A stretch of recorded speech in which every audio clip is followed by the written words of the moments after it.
Alors, là, comme vous le savez, on se trouve dans la période du Homer. Je pense que vous le savez tous, la période entre Pessah et Shavuot. On compte 49 jours, qui sont la période du Homer. Et la période du Homer, c'est une période de deuil. En tout cas, pour certains, les premiers jours, pour d'autres, les derniers jours, pour d'autres, c'est toute la période. Mais c'est une période de deuil. Est-ce que vous savez pourquoi? L'assassinat des élèves. L'épidémie des 24 000 élèves de Rabbi Akiva. Je sais plus c'est quoi. J'entends plus. Les élèves de Rabbi Akiva. Ah, Ouais, c'est 20 000 ouais. élèves. Ah, je savais pas. 24 000 parce que c'était la haine gratuite. C'est presque ça. Mais ouais. Tu vois, j'étais sur le point de te poser la question, et elle commence à donner la réponse. Alors, c'est pour ça qu'on respecte un certain nombre de signes de deuil. Par exemple, on n'a pas le droit d'écouter de musique, on n'a pas le droit de faire de mariage, etc. En mémoire justement de ces 24 000 élèves de Rabbi Akiva qui sont morts pendant cette période-là. Alors, il faut réaliser un petit peu une seule seconde, qu'est-ce qui s'est passé. 24 000, c'est un nombre qui est énorme. Si vous vous rendez compte aujourd'hui, 24 000 personnes. Déjà, quand on voit dans une salle réunie 400 personnes, 1000 personnes, quand on voit même dans la rue une manifestation, on voit plusieurs milliers de personnes, 24 000 personnes. Et c'était pas seulement n'importe qui, c'était les élèves de Rabbi Akiva, c'était comme si je vous dis aujourd'hui les plus grands chefs de communauté, les plus grands rabbins de notre génération, 24 000, les 24 000 plus grands juifs sur terre qui meurent, tous pendant une même période. Et c'était tous les élèves de Rabbi Akiva. Rabbi Akiva, c'était on va dire c'est un des plus grands sages de toute l'histoire du peuple juif. Ça veut dire que la majorité des enseignements de la Torah orale qu'on a aujourd'hui, ça descend de Rabbi Akiva, essentiellement. Donc on n'imagine pas, c'est des élèves de Rabbi Akiva, et quand on dit 24 000, c'est quelque chose qui est impossible à imaginer. Tous pendant une même période. Et la raison qu'on va donner, comme on dit dans la Gemara, on va dire à cause de quoi? Parce qu'ils ne se sont pas respectés les uns les autres.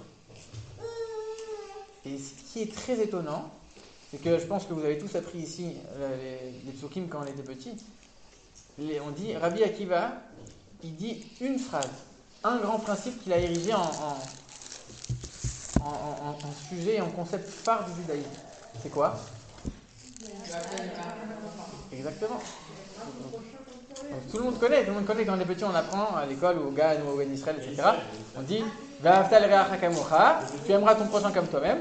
Rabbi Akiva Omer, Zeklal Gadol Batora, c'est un grand principe de la Torah. C'est-à-dire que tout l'enseignement de Rabbi Akiva, c'était aimer son prochain. C'est comme si je vous dis aujourd'hui le Rabbi de Lubavitch. Vous voyez les Lubavitch partout dans le monde, où que vous alliez, où que vous vous trouviez en vacances, etc. Vous voyez comment ils sont souriants, ils sont accueillants, ils sont gentils partout. C'est un peu ça, c'est-à-dire que le Rabbi de Lubavitch de l'époque, celui qui prône l'amour du prochain avec les juifs, avec les non-juifs, etc. Le seul message, le plus grand message, le plus important, c'était aimer et respecter l'autre. Et nous, on nous dit ses élèves, donc pas n'importe qui, ses élèves à lui, 24 000, pendant une même période, ils sont morts. C'est la folie, on est en train de dire que du ciel, on les a fait partir. Pourquoi? Parce qu'on dit qu'ils ne se sont pas respectés les uns les autres. Comment on peut imaginer une chose pareille? Comment on peut comprendre une chose pareille? C'est pas possible. C'est sûr que un élève, il fait tout pour respecter la parole de son maître au mieux. C'est-à-dire que là, non seulement tu n'as pas respecté, mais tu as été à l'inverse, au point d'être puni. C'est pas possible.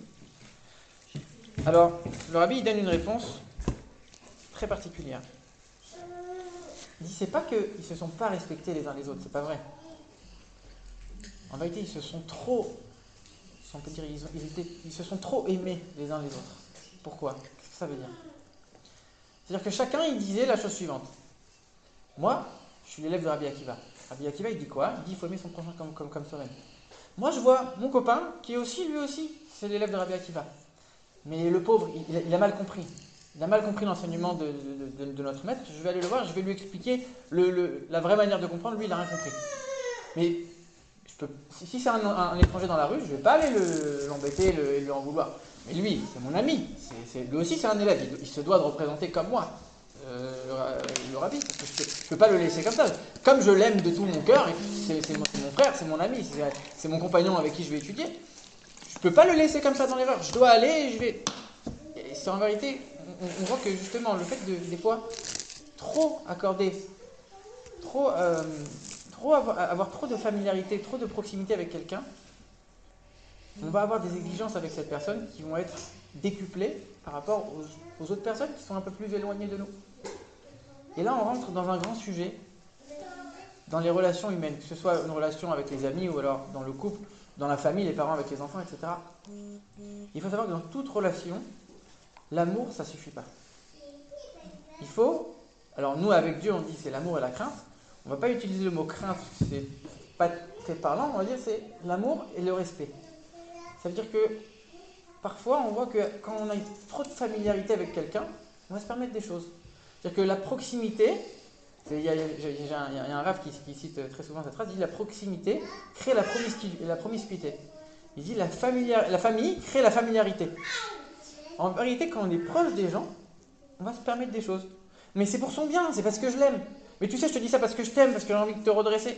J'ai envie que toi tu fasses les choses au mieux. Parce que je t'aime, je veux ton bien. Un parent avec son enfant, un mari avec sa femme, inversement. Des fois, quand on a trop d'amour, trop d'attachement, trop de proximité avec les personnes, eh ben on peut tout détruire en créant en ayant l'effet inverse. On pense qu'on est en train de vouloir son bien, de faire des bonnes choses, on va complètement à l'inverse. Alors qu'on a des bonnes intentions au départ.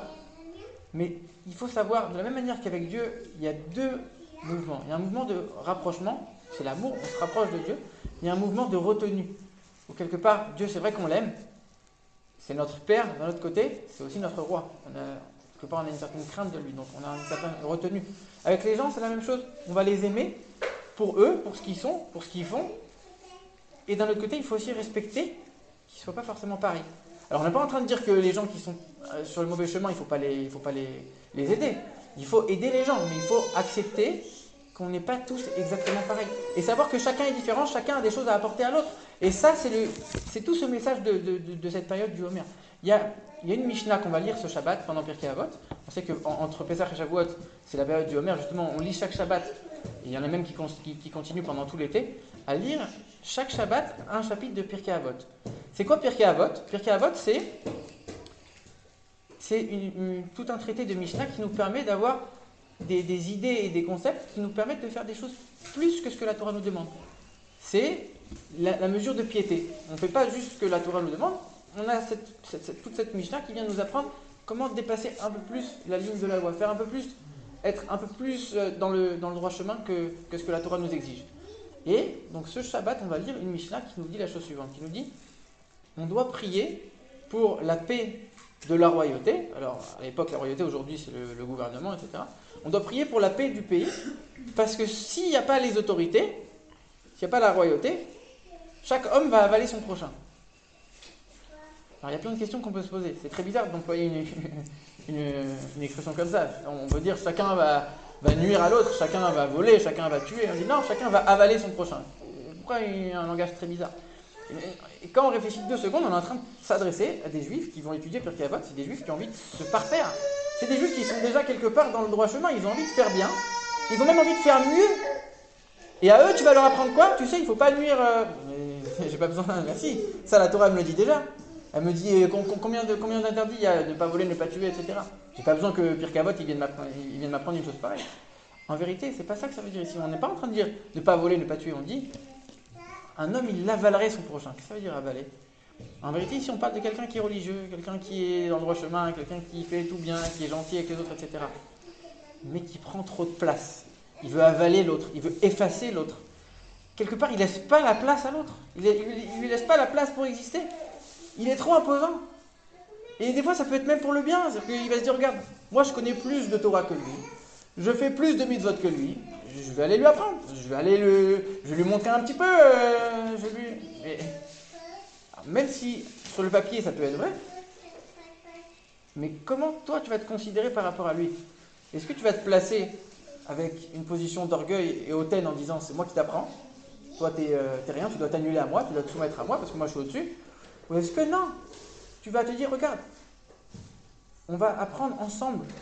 Et ça c'est la suite de la Mishnah. La Mishnah, donc la même Mishnah, elle parle, elle dit quand 2 hommes sont assis à côté et qu'ils échangent des paroles de Torah, la présence divine elle va régner à ce moment-là. Alors tu me dis mais quel rapport? Tu es en train de me dire il faut prier pour le gouvernement, Et dans la même Mishnah, donc quelques lignes après, dans le même paragraphe, tu me dis, quand deux hommes ils sont assis ensemble, ils vont réciter les paroles de Torah ensemble, ils vont étudier, ils vont amener la présence divine. Je dis, mais attends, la Mishnah qui vient juste après, elle te dit des gens qui sont assis ensemble, ils doivent parler de Torah, etc. On a l'impression que ce passage est dans la mauvaise Mishnah. En vérité, quand on comprend que c'est la continuité, ça veut dire que si tu comprends que tu n'es pas plus haut que l'autre, tu te mets au même niveau, vous allez étudier ensemble. C'est pas moi qui vais aller pour lui apprendre et pour lui dire qu'est-ce qu'il faut faire. Peut-être que lui aussi il a des choses à m'apprendre. Et on va étudier ensemble, on va se mettre les deux, c'est Shnaim chez Yoshvin, nous deux on va s'asseoir ensemble. Des fois il y a des gens qui, même avec des bonnes intentions, des intentions de Torah, des intentions les plus nobles et les plus religieuses qui soient, ils vont prendre trop de place, ils vont inhiber l'existence de l'autre, ils vont l'empêcher d'exister, l'empêcher de s'exprimer. Alors c'est vrai qu'encore une fois, il y a des choses à parfaire. Chez tout le monde, il y a des choses à parfaire, il y a des choses sur lesquelles il faut progresser, il faut évoluer. Mais toujours dans un esprit d'avancée commune et de progrès commun, de ne pas essayer de pas penser qu'on connaît tout mieux que tout le monde, etc. Et cette Mishnah, elle nous dit, il faut prier pour la royauté. C'est quoi la royauté? C'est la royauté divine en vérité. Quand quelqu'un il se rend compte que devant Dieu, lui et moi c'est pareil, il va baisser un peu d'un cran son orgueil. Ça veut dire qu'ici, alors bien sûr on parle de la royauté terrestre, mais on sait que la royauté terrestre, chaque chose qui est matérielle, elle est liée avec quelque chose de spirituel. Donc quand quelqu'un il va se rappeler qu'il y a un Dieu, il va prier, donc il va se rappeler encore plus qu'il y a un Dieu qui est là, il va se dire ok, en vérité devant Dieu on est tous pareils, je suis pas si grand que ça. Et on va étudier ensemble. Il va baisser d'un cran son orgueil. Et ça, c'est tout le message de cette période du Homer. Essayer de travailler sur les midotes, sur nos traits de caractère, notre comportement avec autrui. Essayer de faire en sorte de ne pas écraser, de ne pas effacer les gens, de donner l'importance à chacun. Et même si on va dire que c'est pour son bien et on l'aime très fort, etc., on a les meilleures intentions du monde, savoir respecter toujours deux axes, l'amour mais le respect. Savoir faire en sorte que on va avoir des bonnes relations, on va vouloir le bien, on va avancer ensemble, etc. Mais il y a certaines limites à ne pas franchir, il y a une certaine existence qu'on doit laisser à l'autre pour qu'il puisse aussi un peu respirer et lui permettre de se développer tout seul aussi. Parce que si on prend trop de sa place, à la fin, il va même plus avoir d'existence, il ne pourra même plus progresser par lui-même. Donc ça, c'est tout le message de cette période, essayer de renforcer non seulement l'amour, mais aussi la qualité de la relation avec chacun.